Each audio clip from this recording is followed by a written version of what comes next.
What's up everybody, Bailyn here, and thank you for stopping by my channel. Welcome to my winter wonderland here.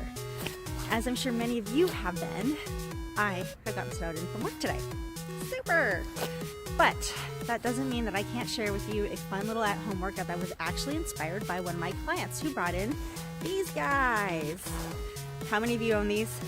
As you can see, I do, obviously. And how many only know how to use your legs for these? Because that's all we see. We see the standard squats, the lateral walks, the clamshells. We see those exercises, but did you know that you can actually get your arms, your back, your chest, your shoulders, your core, all into these too? I'm gonna take you inside because I ain't doing this outside, it's too cold. And I'm gonna show you how to get the max benefit out of your mini bands. So, come on inside and let's get the workout started. Okay, so we are inside where it's nice and warm, and we're gonna go ahead and take you through some of these workouts. So let's start off first with the shoulders. Now, I have two different types of exercises for the shoulders because not everybody has a good range of motion from up here to this point. So we have many shoulder problems just because, you know, we're hard on them. We carry the weight of the world on our shoulders. Anyway, so let's go ahead and start off. We're gonna go ahead and do an alternating French raise. So what you wanna do is you'll wanna actually grab a medium to light resistance band first. Each resistance band company, their weight and all the bands do vary. So I would rather start off with a light to medium, and if it's too easy, then work your way up. So what you're going to do is you're going to have one band around your hand. The other one you're gonna hang on to. You're gonna have that hand down to your side, the one that you're grabbing onto the band. And then this hand is going to go straight up. So this hand is staying to your side, and this hand is going straight up in front of you. Now, we wanna make sure that we don't overextend our arms. So we're not trying to go all the way up. That's gonna put a lot of pressure on your shoulders. So go ahead and keep it at shoulder level, bringing it up and down. Making sure that we do this nice, slow, and controlled, and keep those shoulders back.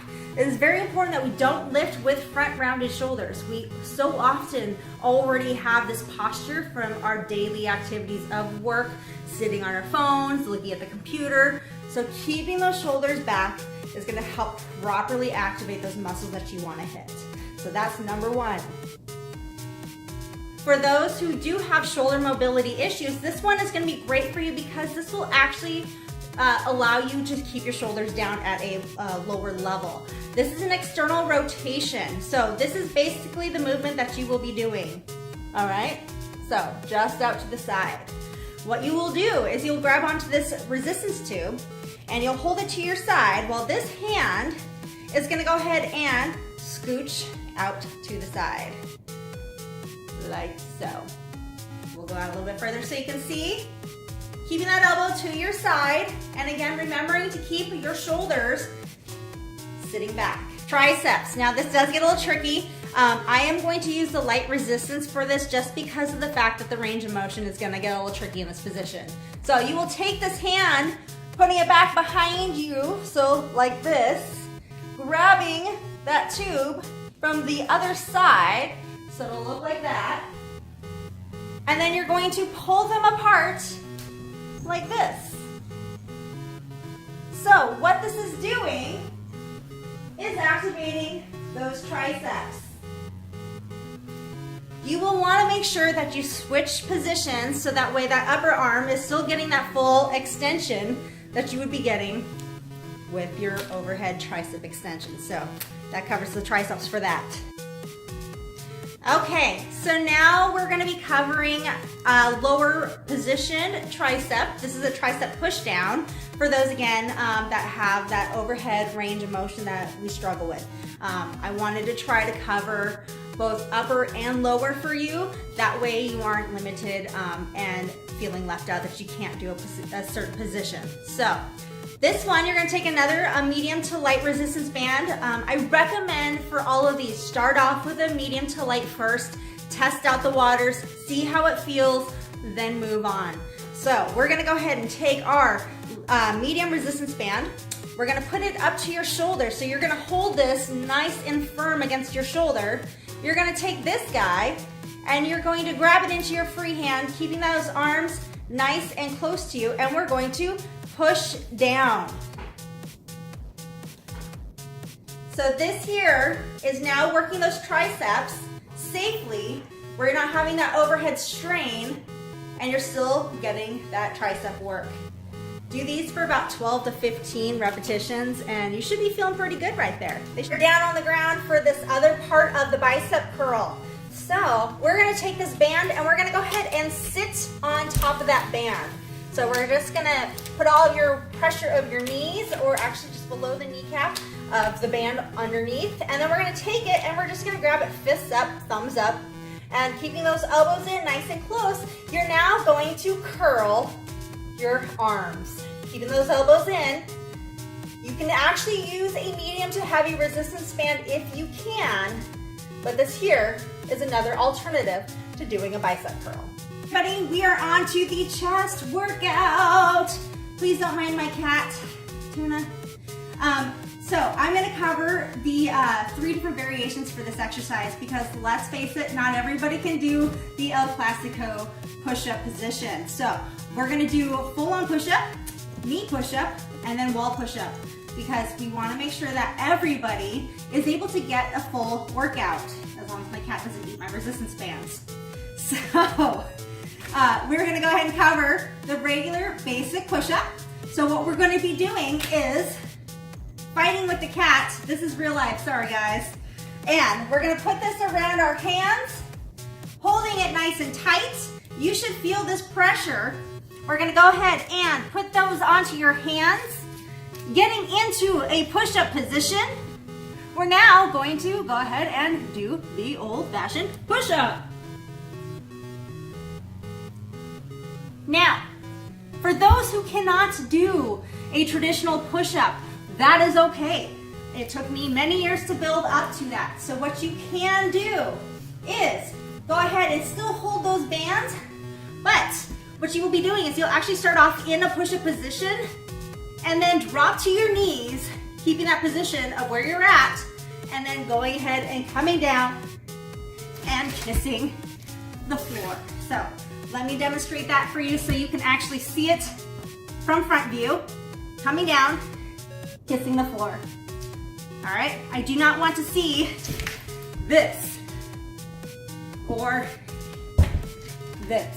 This is not gonna help you at all. In fact, that's gonna be putting a lot of pressure onto those shoulders. So, starting off with those knee push-ups or traditional push-ups if you can, but again, making sure we keep those elbows in nice and close. We don't want flared out position, and also keeping it close. You can actually get those triceps too, so you'll get a little 2 for 1. So now we're on to the wall push-ups. I had to actually look for a nice clear space to demonstrate this for you guys. I will quickly walk you through this, but I want to actually show you the form of it without having to yell across the room since my microphone is kind of busted. You want the same goal that you were doing on the floor of keeping those arms underneath your shoulders, keeping those elbows just at a nice little angle. We don't want them flared out and we don't want them nice and close unless you're really planning on activating just those the tricep muscles. So with this, you're still gonna hold that same pattern of stretching that resistance band at your shoulder level, having it onto the wall. So hopefully you can see that right here. You wanna, again, keep that shoulder level. Give yourself a nice little angle, and that way when you come down into that press, you're almost kissing the wall and pushing away. So this right here is working those chest muscles as long as you're not rounding your shoulders forward. If you find that you're rounding your shoulders forward, you're gonna start feeling a lot more pressure in your shoulder blade, or the front of your shoulders. We don't want that. So if you're not fully confident in being able to do a push-up with the resistance band, practice it first without. Get that hand positioning and just slowly work your way until you finally find yourself kissing that wall to make your way down to the floor. Time to work the back muscles. So we are gonna do a standing, what I like to call 2-point row with the resistance band. So basically that just means 2 points of contact. With this band, you're gonna actually put it underneath your foot. So it'll look like this. You're gonna go ahead and step on to that resistance band. That band that your foot is on, holding down, that is going to be in front of you, while your body is going to be in a starting position. You're getting ready to run away. So what you're going to be doing now is you're going to be taking that band in that forward tabletop staggered stance, keeping those shoulders back, chest up, core engaged. You're going to take that resistance band and you're going to pull back, keeping those elbows nice and close to you. For those of you who have old school lawnmowers, just think this is like you pulling the cord, starting that engine, making sure you breathe, nice and controlled. This here is the front position for you to see of the bent over row. So remember, tabletop position, shoulders back, chest up, core engaged, and we're gonna keep those elbows in nice and close to you. The seated version of this row, you will actually be taking that resistance band, again, putting it around your feet. You're gonna hold these tubes nice and close to you. You're gonna actually have both hands holding this exercise and putting it to work. So you will be taking this band, you will be fully extended, keeping that chest up, shoulders back, thinking tall thoughts, and keeping those elbows close. Go ahead and pull back, focusing on that squeeze of your shoulder blades. I hope that my kitten is not too much of a distraction. This is really hard to focus right now. Don't forget to breathe, and remember, keep those shoulder blades back. Focus on that squeeze. I am moving on to the core portion of this exercise. I'm going to be showing you how to do bicycle crunches with the band. So I am not really a big fan of doing crunches, but for this purpose, I wanted to go ahead and show it to you guys. So, my cat, I just can't. So, we're gonna take that band and we're gonna put it around your feet. With this exercise, because we are going to be doing almost in a Russian twist position, it is very important that you keep that back upright. I do not wanna see the slouching, okay? This is not gonna help you at all. It's not gonna benefit you. So, keeping that body upright, core engaged, feet up. We'll do it this way. And we're gonna go ahead and switching feet, pulling, working those hip flexors, bringing those elbows in, making sure that when you do this exercise, you're not pulling your head forward. That is the biggest reason why crunches are so not good for you, is because we put so much pressure on that spine, that head, the neck, that we do this. This is not good for you. So, it's just more there for moral support, keeping that body upright. Remembering, using a medium to light resistance band first, get your body used to it. Once you feel that it is really easy, go ahead and bump yourself up to a heavier resistance band. Your hip flexors will be feeling this, not to mention your core. Exercises that I love to do, and you will see me doing numerous versions of this on my YouTube channels, is the dead bug. The reason why I love the dead bug so much is because it is a very non-invasive core exercise. Core strength. We need a strong core to do all of our exercises that we do in general. We need a good strong core just to help alleviate lower back pain, to be able to do proper squats, to be able to actually hold ourselves upright in a proper posture. So developing that strong core is very, very important. So with this guy, we're gonna go ahead and take that band and putting it around your feet again. We wanna lay flat on our back. Now, very, very important that when you do this exercise, we wanna make sure we have that back nice and flat on the ground. If you start to feel an arch, let's go ahead and tuck that pelvis in. This is called bracing your core. You should feel your back completely flat on this ground. When you're doing this exercise, your goal is to have that staying flat on the ground. Bringing those feet up, you're gonna take your left arm and right leg, and you're going to extend them away from each other. So it's going to look like this. This resembles a flailing dead bug. But we're not flailing, are we? No, we're nice and controlled. As you can see, my back is still staying flat on the ground. The reason why I want you to focus on this is because the further out you bring your feet, the more likely you're you're gonna feel that back arch if you do not have a strong developed core. So if that is the case, if you feel your back starting to lift, limit how far you're kicking your leg out. That way you can start to build on the strength, not just building on top of the problem. Now working our way down to the legs and the booty. So we're going to go ahead and lay flat on the back, making sure again we keep that back nice and flat onto the ground. We don't want to see the arch happening. So tuck that pelvis in. We're going to take that resistance band and we're going to actually put it around your waist. So it almost kind of looks like it's sitting right where your hips start to bend. Once you put that down, you're going to go ahead and grab the outsides of that resistance band, putting your hands on the ground and keeping that core nice and tight. We're going to lift those hips, squeezing up at the top and coming back down. This should be a nice and controlled exercise. You should not be doing the air humping. That is not gonna help you at all, except just get people to laugh at you. So, nice and controlled, making sure we don't arch that back out at the top. You should be really feeling your booty working. We're gonna do a little tricky exercise, but actually it's one of my favorites, and that is a deadlift. Yes, you can actually do the hip hinging deadlift action with a resistance band. It's not gonna be as impactful as you would if you were actually doing it with a barbell, but the fact is that if you do this properly, weights or no weights, you should be feeling this in your hamstrings as well as your lower back. Again, this is a very fundamental exercise because we want to learn to lift with those legs and not with the back. So form is everything with this exercise. So what we're going to do is we're going to actually step on top of this resistance band. So I'm going to step back so you can actually see this.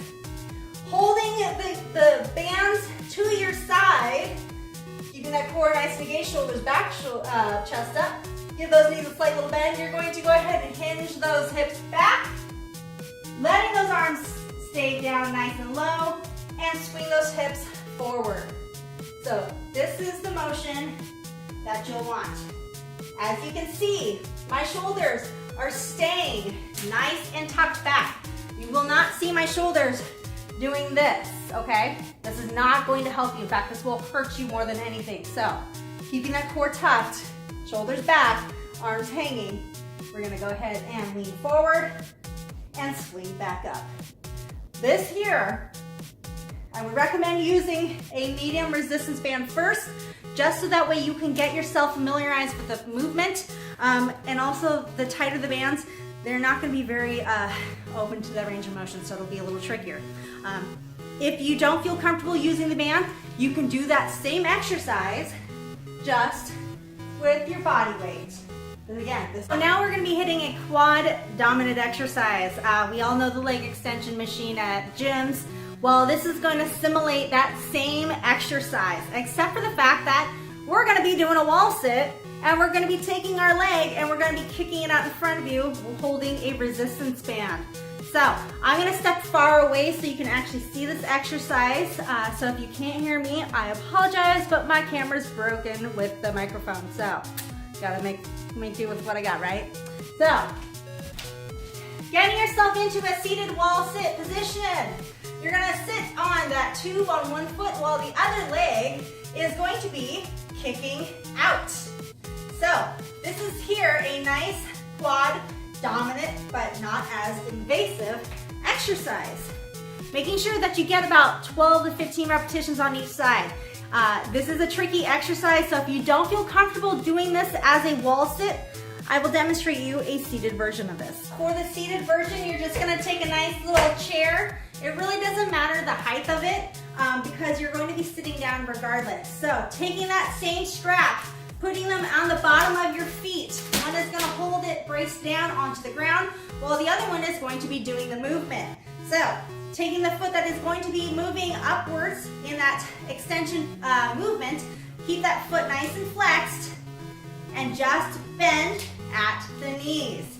So right here should be a great, but again, not invasive quad exercise.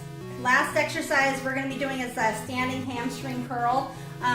Basically what this position is going to be is you're going to be standing and kicking back. Keeping that foot that you're kicking back relaxed and flexed. I don't want to see pointed and I don't want to see fighting that flexion either. Just keeping it nice and relaxed. The purpose of this exercise is that when you do that kickback, if you keep your foot relaxed, it is going to allow you to actually really hit those hamstrings rather than feeling it in your calves and the pressure in your knees. A lot of the times when we do like the lay down hamstring curl exercise, you feel that pressure in the knees or the calves. And a lot of that is because of the fact that we're working other muscles way too hard and not allowing the actual primary muscle, the hamstrings, to get their work done first. So what we're gonna do is we're gonna actually step on one of these bands. You do see a lot of the times, we'll just simulate this as my feet, that the girls will have it around their ankles. That doesn't work for me. It might just be me, but every time I do this exercise with it around my ankles and one leg goes back, they all start to slide. So I like to control my resistance band, so I will actually be stepping again on one of the tubes and then putting the other one around my ankle. So only one part of the band will be on your ankle while the other one is going to be stepped on. This allows me to have more control with my hamstring kickbacks, but to each their own. You are allowed to use a wall if you do not have balance nailed down to a T with this exercise, because you are going to be working those muscles, so you might need a little extra assistance. So please do use a wall if you need to. Otherwise, keeping that core embraced, thinking tall thoughts, we're going to go ahead and kick back. Remember, keeping that flexion nice and relaxed. As you can see, now my hamstrings are starting to get a good little burn. I recommend going for a medium to heavy resistance. I would rather you start off with a medium resistance first, get that feeling, get that work going, see if it's too easy or if it's still challenging enough. If you do feel this in your knees, please go to a lighter resistance. The last thing we want to do is add more problems when we're trying to strengthen up the hammies. So I hope that helped a little bit. I'm sorry if I rambled on, and I do apologize for the cat jumping in the middle of the workouts, but what can you do, right? That is life. Please give these a try. Check it out, try it out, test it out. Let me know what you think. Please stay tuned for some more videos. I will be trying to do some more at-home videos just because of the fact that not everybody can get to a gym. Life happens, so I want to make sure that you know you can find fitness anywhere and also using the minimalist tools. So stay tuned for some more episodes. Thank you for watching. Remember, be kind because kindness rules. Have a great day, everybody.